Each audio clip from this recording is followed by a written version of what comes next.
ቆም ብለህ አስብ። በሕይወት ውስጥ ሁሉንም ነገር በትክክል እየሰራሁ ለምንድነው የማይሳካልኝ ብለህ የጠየቅክበት ጊዜ አለ።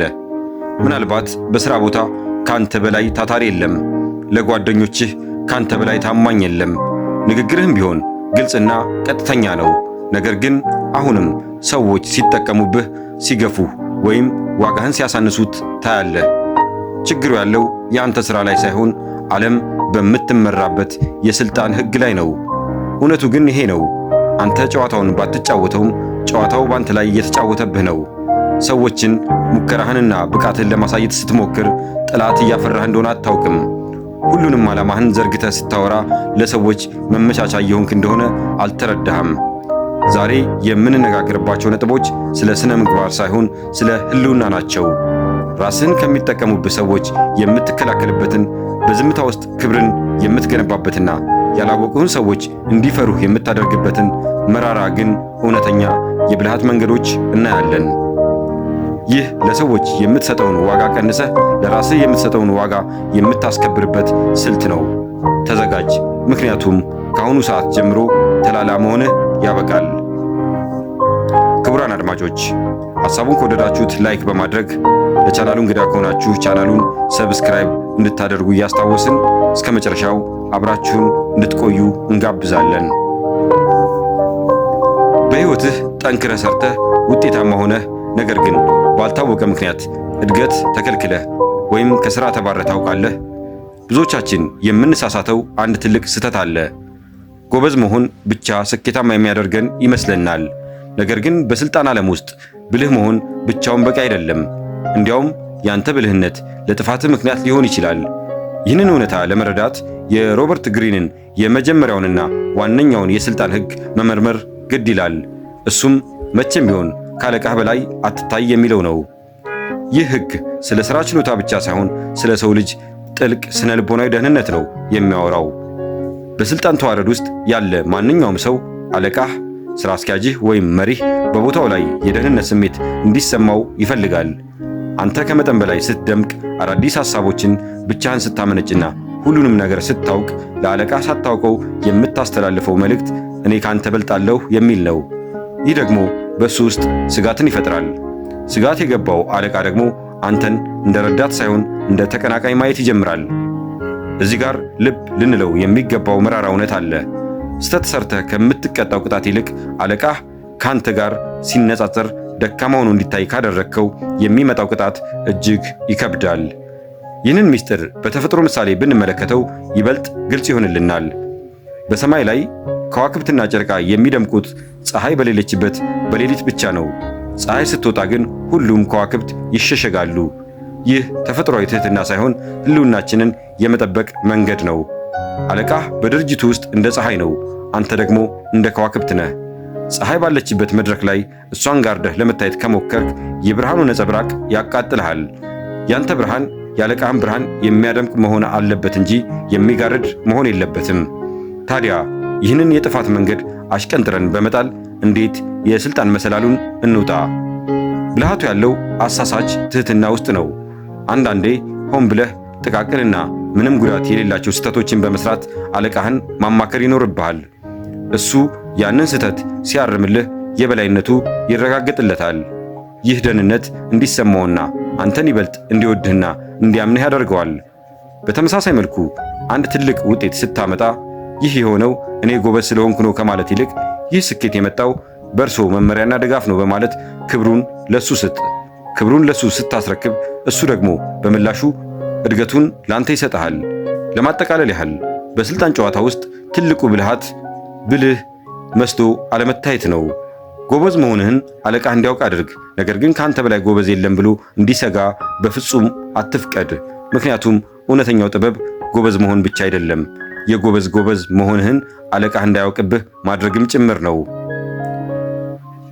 በማህበራዊ ሕይወታችን ውስጥ ግልጽነትና ታማኝነት እንደ ትልቅ ስብዕና ይቆጠራሉ። ነገር ግን በሥልጣንና በስኬት ሜዳ ላይ ልብህን ለሰው ሁሉ ክፍት ማድረግ ለውድቀትህ ትልቁን በር መክፈት ነው።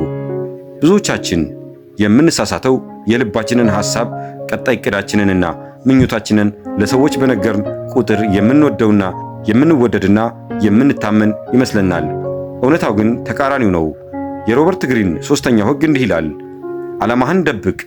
ምክንያቱም ግልጽ መሆንህ በቀላሉ እንድትገመት፣ እንድትጠቃና በሌሎች እንድትመራ ያደርግሃል። ይህ ሕግ የሚመነጨው ከአንድ መሠረታዊ የሰው ልጅ ባህሪ ነው። እሱም መገመት ነው። ሰዎች ያንተን ዓላማ ካወቁ አንተን ለመቃወም ወይም መንገድህን ለመዝጋት በቂ ጊዜ ያገኛሉ። ዕቅድህን ለሁሉም የምታወራ ከሆነ ተቃዋሚዎችህ መከላከያዎችን ያዘጋጃሉ። ምቀኞችህ ደግሞ እንቅፋት ይፈጥሩብሃል። ልክ እንደ ጦር ሜዳ ስልት የጥቃት አቅጣጫህን ካሳወቅ ሽንፈትህ አይቀሬ ነው። ስለዚህ ትክክለኛው ጥበብ ሰዎች ምን እያሰብክ እንደሆነ እንዳያውቁ ግራ ማጋባት ሳይሆን ሌላ ነገር እያሰብክ እንዲመስላቸው ማድረግ ነው። ይህንን ለማድረግ አንዱና ዋነኛው መንገድ የጭስ መጋረጃ ስሞክ ስክሪን መጠቀም ነው። ሰዎችን ግራ ለመጋባት ዝምታን ብቻ ትጠቀም። ምክንያቱም ዝምታ ጥርጣሬን ይወልዳል። ይልቁንም ሰዎች እንዲያምኑት የምትፈልገውን የተሳሳተ ፍንጭ ስጣቸው። ስለማትፈልገው ርዕስ በስሜት አውራ። የሌለህን ፍላጎት እንዳለ አስመስለህ አሳይ። ሰዎች ያንን የውሸት ፍላጎትን ለማሰናከል ሲሮጡ፣ አንተ ግን ማንም ባላሰበው አቅጣጫ ትክክለኛውን ግብህን ትመታለህ። በዚህ መንገድ ሰዎች ዓላማህን ሲረዱት አንተ ግብህ ላይ ደርሰህ እነሱ ደግሞ ለመቃወም ጊዜ ያጡ ሆነው ያገኙታል። በተጨማሪም ግልጽ መሆንህ ክብርህን ይቀንሰዋል። በቀላሉ የሚገመት ሰው አሰልችና ተራ ነው። ሰዎች ምን እንደምትናገርና ምን እንደምታደርግ አስቀድመው የሚያውቁ ከሆነ በአንተ ላይ ያላቸው አድናቆትና ፍርሃት እየቀነሰ ይሄዳል።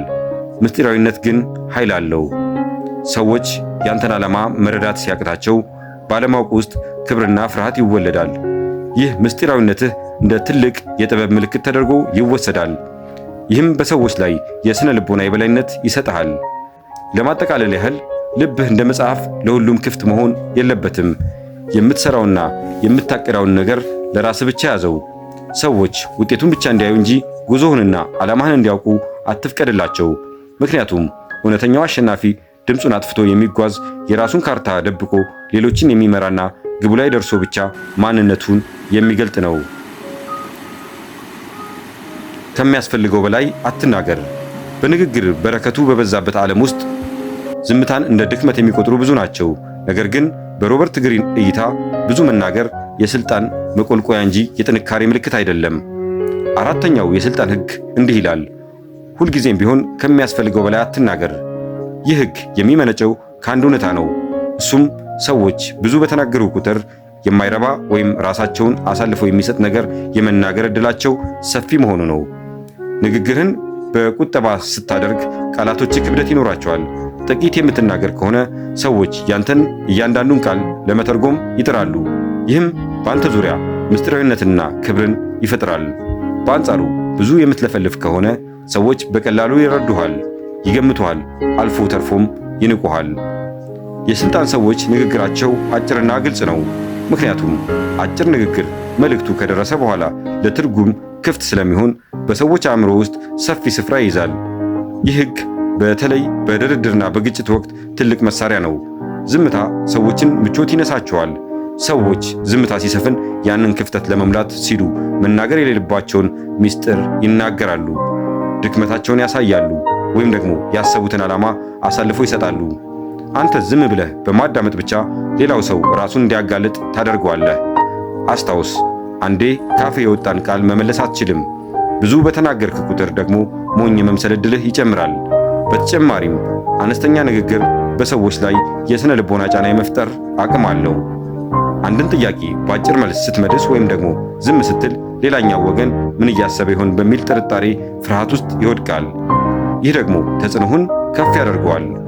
ታላላቅ መሪዎችና ፈላስፎች የሚታወቁት በሚያወሩት ብዛት ሳይሆን በተናገሩት ጥቂት ቃላት ውስጥ ባለው ጥልቀትና ትርጉም ነው።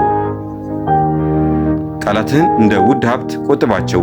የምትናገረው ነገር ካለ አስፈላጊውን ብቻ ተናግረህ አቁም። ምክንያቱም እውነተኛው ባለስልጣን በንግግሩ ብዛት ሰዎችን የሚያደክም ሳይሆን በዝምታው ክብደት ሰዎችን የሚያስገዛ ነው። በጓደኞች ላይ ከመጠን በላይ አትተማመን። በሕይወታችን ውስጥ እንደ ጓደኝነት ያለ ክብር ነገር የለም ብለን እናምናለን። ነገር ግን ወደ ስልጣንና ጥቅም ጉዳይ ስንመጣ ጓደኝነት የራሱ የሆነ አደገኛ ወጥመድ አለው። የሮበርት ግሪን ሁለተኛ ሕግ እንዲህ ይላል፣ በጓደኞች ላይ ከመጠን በላይ አትተማመን። ጠላቶችን እንዴት እንደምትጠቀምባቸው ግን ተማር። ይህ ሕግ ብዙዎችን ግራ ሊያጋባ ይችላል። ነገር ግን በስልጣን ሜዳ ላይ ጓደኛህ ከጠላትህ በላይ ሊጎዳህ እንደሚችል ያስገነዝባል። ይህ ለምን ይሆናል? ምክንያቱም ጓደኝነት በስሜትና በቅርበት ላይ የተገነባ ነው። አንድን ጓደኛህን ወደ ስልጣን ወይም ወደ ሥራ ስታስጠጋው ሳታውቀው በውስጡ የቅናት ዘር ትዘራለህ። ጓደኞችህ አንተ የሰጣቸውን ዕድል እንደ ውለታ ሳይሆን እንደ መብታቸው ሊቆጥሩት ይችላሉ። ለምን እሱ መሪ ሆነ? እኔስ ምን ይጎድለኛል? የሚለው ድምፅ በውስጣቸው ማደጉ አይቀሬ ነው። ይህም ወደ ክህደት ወይም ወደ ሥራ መለገም ይመራቸዋል። ከጓደኛ ጋር ባለህ ቅርበት የተነሳ ድክመትን ስለሚያውቅ አንተን ለመጣል ካሰበ ከማንም በላይ አደገኛ መሳሪያ በእጁ ይገኛል። በሌላ በኩል የቀድሞ ጠላትህን ካንተ ጋር እንዲሰራ ብታደርገው የሚፈጠረው ውጤት አስገራሚ ነው። ጠላትህ አንተን ለማጥቃት ሲሞክር የነበረው ስለሆነ አንተ እድል ስትሰጠው ታማኝነቱን ለማረጋገጥ ከማንም በላይ ይጥራል። እሱ ለአንተ ያለው ታማኝነት በውለታ ላይ የተመሰረተ ስለሆነ ከጓደኞች በላይ ሊተማመኑበት የሚችል አጋር ይሆንልሃል። እንዲያውም ግሪን እንደሚለው ሊጎዳ የሚችል ጠላት ከሌለህ ጠላት የምታደርገውን ሰው መፈለግ አለብህ። ምክንያቱም ጠላት ባለህበት ቦታ ሁሉ ንቁና ጠንካራ እንድትሆን ያደርግሃል። ስለዚህ በሥራና በሥልጣን ዓለም ውስጥ በምታደርገው ጉዞ ጓደኝነትንና ጥቅምን ለይተህ ማወቅ ይኖርብሃል። ሰዎችን ስትቀጥር ወይም አጋር ስታደርግ በቅርበታቸው ሳይሆን በብቃታቸውና ሊሰጡ በሚችሉት ጥቅም ላይ ብቻ ተመስረት። ጓደኞችን ለደስታና ለጨዋታ ቆያቸው፣ ለሥራና ለስኬት ግን ጠንካራና ታማኝነታቸውን ሊያረጋግጡልህ የሚችሉ ሰዎችን ምረጥ። ልብህን ለጓደኞችህ ስጥ፣ ሥራህንና ሥልጣንህን ግን በሚገባ ለተፈተኑ አጋሮችህ አሳልፈህ ስጥ። ምክንያቱም ጓደኛህ በቅናት ሊከዳ ሲችል፣ ጠላት ግን ሕልውናውን ለማስጠበቅ ሲል ለአንተ ሊሰዋ ይችላል። ጠላትህን ፈጽመህ ደምስሰው። በታሪክም ሆነ በግል ሕይወታችን በግጭት ሲፈጠሩ በሰላም መገላገል ወይም ለተሸነፈው ወገን እረፍት መስጠት እንደ ቅዱስ ተግባር ይታያል። ነገር ግን የሥልጣን ዓለም እንደዚህ አይነት ርኅራኄን አያውቅም። 15ኛው የሥልጣን ሕግ እጅግ አስደንጋጭ በሆነ መልኩ እንዲህ ይላል፣ ጠላትህን ፈጽመህ ደምስሰው። ይህ ሕግ የሚመነጨው ከአንድ መራራ እውነት ነው። እሱም በከፊል የቆሰለ ጠላት ፈጽሞ እንደማይተኛና ጊዜውን ጠብቆ አድብቶ እንደሚመታህ ማወቅ ነው። ጠላትን አሸንፎ በሕይወት መተው ልክ እሳትን አድበስብሶ እንደመተው ነው። አመድ ውስጥ የቀረው ጥቃቅን ፍም ንፋስ ሲያገኝ ተመልሶ ይነሳል፣ ከዚያም ያገኘውን ሁሉ ያቃጥላል። ጠላትን በአንተ ከተሸነፈ በኋላ የሚሰማው ውርደትና የበቀል ስሜት ከጊዜ ወደ ጊዜ እየጠነከረ ይሄዳል። አንተ በቸልታ ተሸንፏል ብለህ በራራህለት ቁጥር እሱ ግን አንተን የሚጥልበትን መንገድ እያጠና ይቆያል። ስለዚህ ርኅራኄ ማሳየት ማለት ለራስህ ሞትን መጋበዝ ማለት ነው። ጠላትን መደምሰስ ማለት የግድ አካላዊ ጥቃት ማለት አይደለም። ይልቁንም ድጋሚ ተነስቶ እንዳይጎዳህ አቅሙን ማዳከም፣ ተሰሚነቱን ማጥፋትና ካንተ ጋር ሊያደርገው የሚችለውን ማንኛውም ግንኙነት መበጠስ ማለት ነው። ግሪን እንደሚለው ተቃዋሚህ በሕይወት እስካለ ድረስ የጥፋት ምንጭ ነው። ሰላም የሚመጣው ጠላትህ መኖር ሲያቆም ሳይሆን በአንተ ላይ ጉዳት የማድረስ አቅሙ ሙሉ በሙሉ ሲወገድ ብቻ ነው። ብዙዎች ይህማ ጭካኔ ነው ይሉ ይሆናል። ነገር ግን እውነተኛው ጭካኔ ለጠላትህ እድል ሰጥተህ አንተና የምትወዳቸው ሰዎች አደጋ ላይ እንዲወድቁ ማድረግ ነው። በስልጣን ሜዳ ላይ ወይ ታሸንፋለህ ወይ ትሸነፋለህ። በመሃል መቆም ግን የለም። ጠላትህን መደምሰስ ማለት ራስህንና ስኬትን ከወደፊት ጥቃት መከላከል ማለት ነው። ለማጠቃለል ያህል ወደ ግብህ በሚታደርገው ጉዞ ላይ እንቅፋት የሚሆንብህንና ሊያጠፉህ የሚነሱትን ሰዎች አድበስብሰህ አትለፋቸው። ሥራህን እስከ መጨረሻው አጠናቅ። ምክንያቱም ያልጠፋ እሳት ተመልሶ እንደሚነድ ሁሉ ያልተደመሰሰ ጠላትም ተመልሶ አንተን መደምሰሱ አይቀሬ ነው። ክቡራን አድማጮች ሐሳቡን ከወደዳችሁት ላይክ አድርጉ። ሐሳባችሁንም በኮመንት አካፍሉን።